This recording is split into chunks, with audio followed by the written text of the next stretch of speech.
नमस्कार, स्वागत है आप सभी का फुटकर न्यूज़ पे। मैं हूं आपके साथ आकांक्षा मिश्रा। अक्सर हम देखते हैं कि बड़ी-बड़ी संस्थाएं लोगों को रोजगार से जोड़ने की कोशिश करती हैं, लेकिन आज हमारे साथ मौजूद हैं एक ऐसे ही शख्स जिनका नाम है चंद्र मिश्रा जी, जिन्होंने एक संस्था की शुरुआत की है, अनएम्प्लॉयमेंट फ्री वाराणसी, जिसमें वो भीख मांगने वाले लोगों को रोजगार से जोड़ते हैं। सर, बहुत-बहुत धन्यवाद आपका हमारे चैनल के साथ जुड़ने के लिए। जी। सर, जी, सबसे नमस्कार। पहले मैं आपसे जानना चाहूंगी कि वाराणसी प्रधानमंत्री का संसदीय क्षेत्र है, तो सर वहां पे अनएम्प्लॉयमेंट फ्री वाराणसी की शुरुआत का क्या उद्देश्य था, और सर अभी तक कितने लोगों को इसका लाभ मिला है? वाराणसी हम इसलिए आए क्योंकि वाराणसी में हमारा संस्कृति है। वाराणसी में ग्रामीण संस्कृति भी है। वाराणसी में फिलोसफी है। वाराणसी में वाराणसी हमारा भारतवर्ष का ज्ञान का राजधानी था। बुद्ध देव वही से शुरू किए बौद्ध धर्म, तुलसीदास वही आए, तो सारे चीज वही था। तो हमने सोचे कि जो हमारा भारतवर्ष का जो जो मूलभूत धारणा जो है, जो फिलोसफी है, जो ग्रामीण कल्चर है, जो कृषि नीति का एक सेंट्रल पॉइंट भी है, क्योंकि सारा यूपी का अर्थनीति कृषि पर आधारित है। और वाराणसी और उस क्षेत्र का ये भी ऐसे भी पिछड़ा एरिया में जाता है, वहीं से जो मिर्जापुर सोनभद्रा तक जो एरिया जाता है, तो वाराणसी उसका सेंटर है। अगर इस टाइप के इलाका में जहाँ कृषि भित्तिक अर्थनीति है, जहाँ संस्कृति भित्तिक अर्थनीति है, अगर उस टाइप का एरिया में अर्थनैतिक परिवर्तन आ सकता है, और हम जो पीपुल्स इकोनॉमी का बात करते हैं, अगर वो पीपुल्स इकोनॉमी का एक मॉडल वहां क्रिएट हो सकता है, तो भारतवर्ष का कोई भी इलाका में ये काम कर पाएगा। मुंबई का मॉडल त्रिपुरा में काम नहीं करेगा। मुंबई का मॉडल आपका लखनऊ में काम नहीं कर रही है। लेकिन वाराणसी का मॉडल अगर जाएगा तो एक कोई भी एरिया जो कोई बॉटम ऑफ द पिरामिड का जो एरिया होता है, उस एरिया में वो काम करे। इसलिए हमने वाराणसी को चुने। और दूसरा, ये तो हमारा सौभाग्य का विषय है कि वो प्रधानमंत्री का क्षेत्र है। जी सर। मतलब ये है कि अगर कुछ अच्छा होगा तो प्रधानमंत्री जी का सहयोग रहेगा, सरकार का सहयोग रहेगा। और वो चीज सारे देश में एक मॉडल बनने के लिए, जैसे भारतवर्ष में सबसे बड़ा जो प्रॉब्लम है ये है अनएम्प्लॉयमेंट, बेरोजगारी का समस्या है। आज तक हमारे देश में एक एम्प्लॉयमेंट पॉलिसी नहीं बना अब तक। बाकी सारे के लिए पॉलिसी है, स्वच्छ भारत के लिए पॉलिसी है, बाकी डिफरेंट डिफरेंट चीज के लिए पॉलिसी है। अब तक जिसमें लोगों का रोजगार बढ़ेगा, लोग इंडिपेंडेंट हो गए, इसके लिए एक पॉलिसी नहीं है। तो हमने सोचे कि अगर प्रधानमंत्री के इलाका में ये चीज होता है तो ये सौभाग्य का बात है। ये चीज के ये मॉडल कल एक नेशनल मॉडल बन सकता है, और हो भी सकता है कि एक रिजल्ट ओरिएंटेड एम्प्लॉयमेंट पॉलिसी के लिए ये चीज एक रास्ता खुले। ये हमारा मकसद है। जी बिल्कुल सर। तो चंद्र मिश्रा जी, मैं आपसे जानना चाहूंगी कि हम सभी जानते हैं कि कोरोना काल में सबसे बड़ी समस्या जो निकल कर सामने आई है वो है रोजगार की। तो सर, इससे आप हमें ये बताइए कि इस अभियान में युवाओं को कैसे जोड़ा जा रहा है? देखिए, रोजगार का बात जो हम कर रहे हैं, रोजगार का दो तीन पहलू है। जी सर। मुझे नहीं लगता है कि कोई बेरोजगार है देश में, लेकिन फिर भी हमारे पास रोजगार नहीं। इसका तीन कारण है कि आइदर ये चीज होता है कि हम किसके लिए कापाबुल है, कोई एक चीज करने के लिए हम कापाबुल है, लेकिन ये काम हमको नहीं मिल रहा है।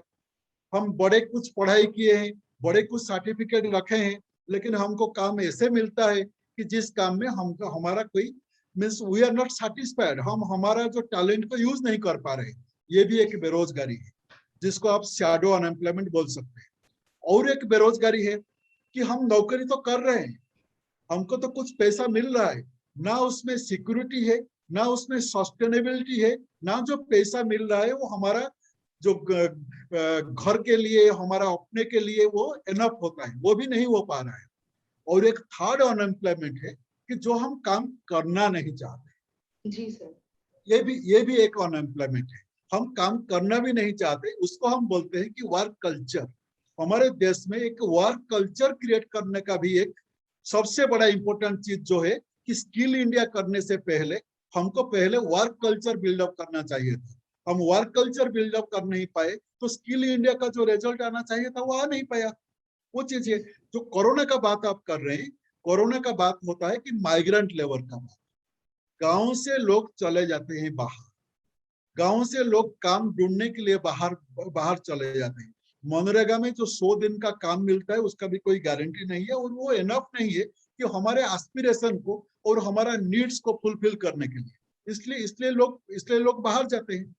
तो गांव से लोग बाहर जाएंगे नहीं जब गांव में जो रिसोर्सेस हमारे पास है वो रिसोर्सेस को अगर हम सही ढंग से यूटिलाइज कर पाए। गांव से जो फार्मर जो प्रोड्यूस करता है वो जब शहर को जाता है, जैसे हम सिबदासा एक गांव है, उस गांव को हम जब गए तो उस गांव में हम दिखे कि गांव का फार्मर 19 रुपया, 20 रुपया, 21 रुपया में चावल बेच रहा है। जी सर। और ये चावल जब शहर आ जाता है तो कम से कम 35 रुपीज से उसका शुरुआत होता है। अगर दिल्ली चला जाएगा तो ज्यादा हो जाता है। तो फार्मर को नहीं मिल रहा है वो प्राइस, बीच में मिडिलमैन वो प्राइस ले रहे हैं।